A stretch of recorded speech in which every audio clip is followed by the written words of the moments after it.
اعوذ باللہ من الشیطان الرجیم بسم اللہ الرحمن الرحیم ربی اشرح لی صدری ویسر لی امری واحلل عقدۃ من لسانی یفقہوا قولی۔ السلام علیکم ورحمۃ اللہ وبرکاتہ۔ میرا آج کا میسج خاص طور پر ٹیچرز کے لیے ہے جو یہ کہتی ہیں کہ ہم نے تو لیکچر بہت اچھے طریقے سے بچوں کو دے دیا، ہم نے تو بہت اچھے طریقے سے پڑھا دیا، لیکن بچے جو ہیں اگلے دن اس کا کوئی رسپانس نہیں دیتے۔ بچے ٹیسٹ سے بھی بھاگتے ہیں اور اس کو صحیح طور پہ انڈرسٹینڈ نہیں کرتے۔ جب ان سے سنا جاتا ہے تو وہ سناتے نہیں ہیں، جب ٹیسٹ لیا جاتا ہے تو وہ ٹیسٹ نہیں دیتے، ٹیسٹ سے بھاگتے ہیں۔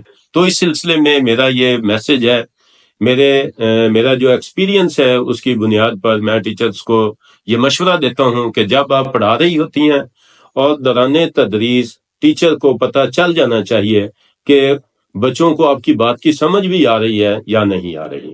اس کا طریقہ یہ ہے کہ آپ بچوں کو زیادہ سے زیادہ انوالو رکھا کریں، آپ ان سے وقتاً فوقتاً جو کانسیپٹ آپ نے دیا ہے اس کو ریوائز بھی کیا کریں، بچوں سے بھی ریوائز کروایا کریں اور پھر آپ ان سے پوچھا کریں۔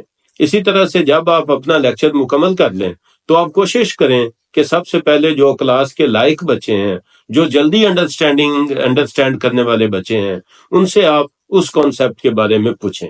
وہ جب بچے بتائیں گے تو پھر وہ بچے جو اوسط درجے کے بچے ہیں یا بالکل کمزور بچے ہیں جو تھوڑا دیر سے سمجھتے ہیں، وہ جو بچے جب اس کو وضاحت کر رہے ہوں گے تو بہت سارے بچے ان کو دوبارہ وہ بات ریوائز بھی ہو جاتی ہے اور اس کو وہ انڈرسٹینڈ کر جاتے ہیں۔ اسی طرح سے جب آپ اس دن کے پڑھائے ہوئے کانسیپٹ کو مختلف چند ایک بچوں سے بار بار پوچھیں گے تو کمزور بچوں کو بھی اس کی انڈرسٹینڈنگ ہو جائے گی، اور پھر آپ ہوشیار بچوں سے، میڈیم بچوں پہ، اور آہستہ آہستہ آپ کمزور بچوں سے بھی سوالات کریں۔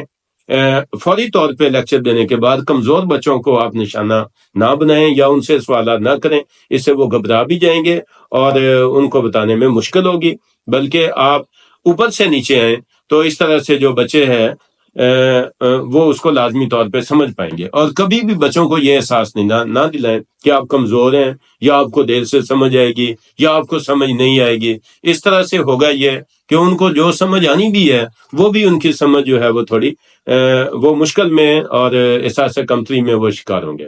تو اس طرح سے آپ نے بچوں کو زیادہ سے زیادہ اس سٹڈی میں انوالو کرنا ہے اور کمزور بچوں کی حوصلہ افزائی کرنی ہے۔ اگر وہ تھوڑا سا بھی اس کانسیپٹ کو سمجھ جاتے ہیں پھر آپ نے اس کو ریوائز کرنا ہے، پھر وہ اس کو کچھ اور سمجھ گئے پھر آپ نے اس کو ریوائز کرنا ہے۔ اس طرح سے آپ بار بار جب ریوائز کریں گے اور کانسیپٹ دے کے بچوں کو بھیجیں گے، ان کو انڈرسٹینڈنگ ہوگی تو وہ جا کے گھر میں اس کو ریوائز بھی کریں گے اور اگلے دن وہ اچھا ٹیسٹ بھی دیں گے اور ٹیسٹ سے بھاگیں گے بھی نہیں اور وہ کامیاب ہوں گے۔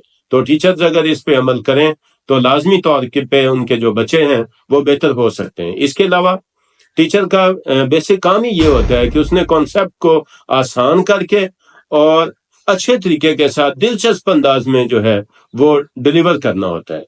تو جو اس کو کرنے میں کامیاب ہو جائے اس کی کلاس یقیناً جو ہے وہ بہت اچھے طریقے سے کامیاب ہوتی ہے۔ بہت شکریہ۔ السلام علیکم ورحمۃ اللہ وبرکاتہ۔